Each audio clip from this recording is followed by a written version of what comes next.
And our first person is going to be Ariana Varela, who's presenting on critical analysis in a hybrid environment. So Ariana, if you're ready, I'll go ahead and hand it over to you. Sounds good, thank you. And just to double check, can you see my slides okay?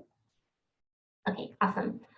So there's a bit.ly if you all would like to follow along with the slides. I'll post it in the chat as well, so feel free to access it and let me know if you have any questions. So like was mentioned, my name is Ariana. I use she, her pronouns, and today I'm going to talk to you about using the CRAAP test and Google Jamboard in a hybrid environment to critically analyze sources. So just a little bit of background. I'm the Information Literacy Instruction Librarian at USC Libraries. This is my first year in this role, and it's my first year in a formal librarian role. I've been a staff for many years, but I think that impacts how I've come to this lesson plan and how I engage in my instruction sessions. At USC, we have been in a hybrid teaching environment. So the default, I would say, has been in person, but there is always an option for students to elect to be remote if they felt any kind of symptom. And so I never knew who or how many students were going to be hybrid when I went into a class, because we always go into the classroom to teach sessions. And this is just to give a general idea. So our enrollment is 49,500. So we do have a larger student body. And for my teaching philosophy in designing this lesson plan, I try to utilize universal design for learning in all of the plans that I create. So universal design for learning is a framework to increase access to information. It ensures accessibility in the content that you're creating, and it creates multiple methods of engagement for students. And that is linked if you'd like some more information on that. I also try to incorporate, I incorporate active engagement in every session that I do, and I demo searches related to social justice topics, because I think it's important to talk about these issues in the classes that you are teaching. I'd like the students to critically engage with the sources that they're using, and ultimately I want students to feel empowered as researchers and scholars in their own right. So for the activity design, this lesson plan was designed for an honors undergraduate writing class, but it is applicable in any subject area. The technology is the same. You just would tweak the topics that you're demoing. And for our environment, professors always submit their syllabi when they request instruction. So I always tailor the lesson plan and the searches to the topic of the class. In general, I like to give a short presentation with lots of time for group work and share outs, because I think that students learn best from their peers and from working together, not from being, having somebody talk at them for a long time. And I try to foster those meaningful engagements with them, and then going up to them and talking with them as well. And the learning objects that I create are always built for a hybrid environment. So like I mentioned, we don't know who or if the students are going to be remote when we go into a session. So I've changed my instruction approach to just be hybrid as a default, have it be accessible as a default. And I think that helps the students even in person, because they can work off of their own laptops when they're doing the work in the session. Oh, and also to note, most of the classrooms that we go into are equipped with hybrid technology, so that's already taken care of.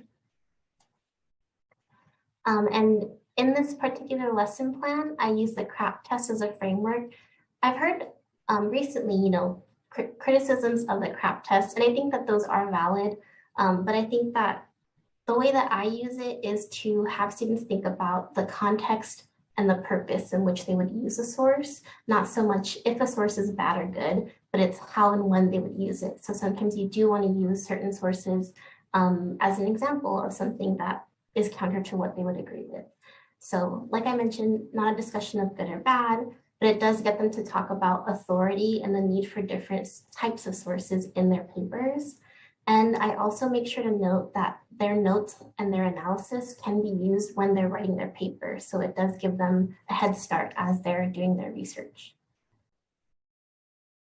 So for the actual activity, which I will show towards the end, I take screenshots of different sources, and I also put the links in the Jamboard and in the slides so that the students can access the source and then annotate the screenshot.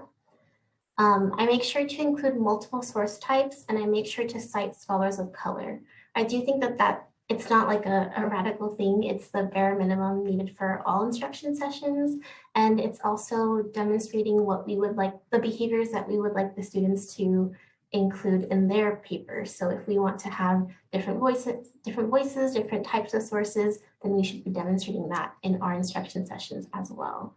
And this was inspired by the Cite Black Women movement, which is also linked if you'd like to find some more information.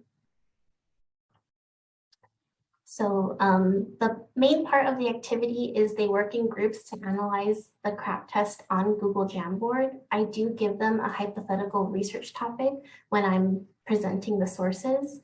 They annotate on the Jamboard where they find the information, and then this also demonstrates how they can read a scholarly article. Or any type of source, how they can do a quick analysis to determine if it's relevant, if it's something that they can use in their paper. So I think it's a good skill to practice regardless. And logistically, all of the remote students work together via Zoom. So they chat with each other on the Zoom, on the, the presentation. And then they can also enter a breakout room if they ask for it. 1 minute remaining. Okay, thank you. So yeah, I'll just give an example Jamboard. The important part is that they discuss their ideas together and then each group shares out their analysis. And I find that they're more willing to learn when they share. They're more willing to share when they've learned together and when they have had time to work as a group with their peers for communal learning. So this is just an example of one Jamboard that I've used in a class. Can you still see the Can you see the Jamboard? Yeah, okay. So for this class, it was reimagining the penitentiary, and they had read If Beale Street Could Talk. So my sample topic was race and If Beale Street Could Talk. So this group, they used the sticky notes. They included a screenshot of the author, which I think was great. They're annotating to show where they're finding the information. And then each group just has their own Jamboard slide, and they work together on this. But yeah, that's also linked. Oh, and as you can see, some annotate it more than others. I think that's fine. I feel like, they're still engaging, they're still learning. Yeah. And that is linked on here if you'd like to look at it later. That's 7 minutes. Okay, yeah. Thank you.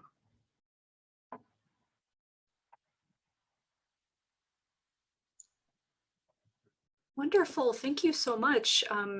I love the annotations we got a glimpse of on the previous slide. Let me see here. So just taking a look at the chat. April says, love the mindfulness of using different voices, 100%.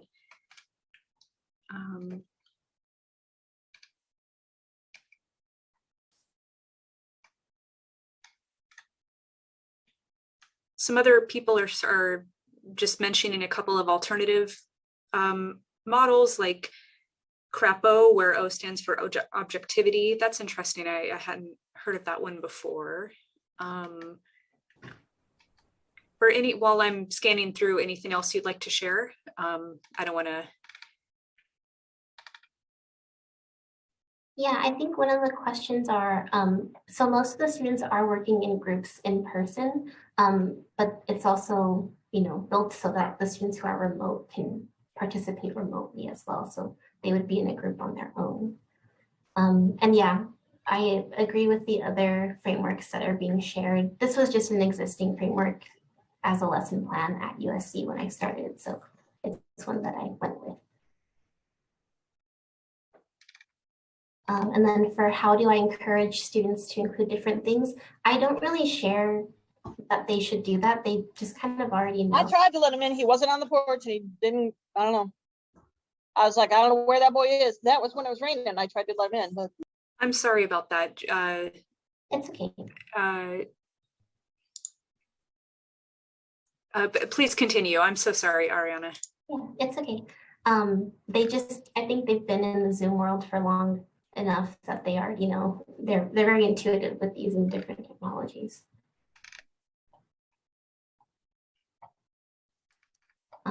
As for using scholars of color, I mean, there isn't a way to like limit it in the database, but I just make sure to look, do an analysis of my own when I'm including sample searches to see who is the author, what's their positionality when they're writing about this topic, and then like encourage a discussion about that in the class as well. For time, I give them like 20 minutes to work on the Jamboard, and then each group will share out individually. Matt, do I insert myself in the groups at all? I do walk around as they're working and I check in with them remotely as well via Zoom. So I'll ask them, what they're working on, what they're talking about, maybe offer additional things for them to consider if they aren't, if they aren't as lively working in the group.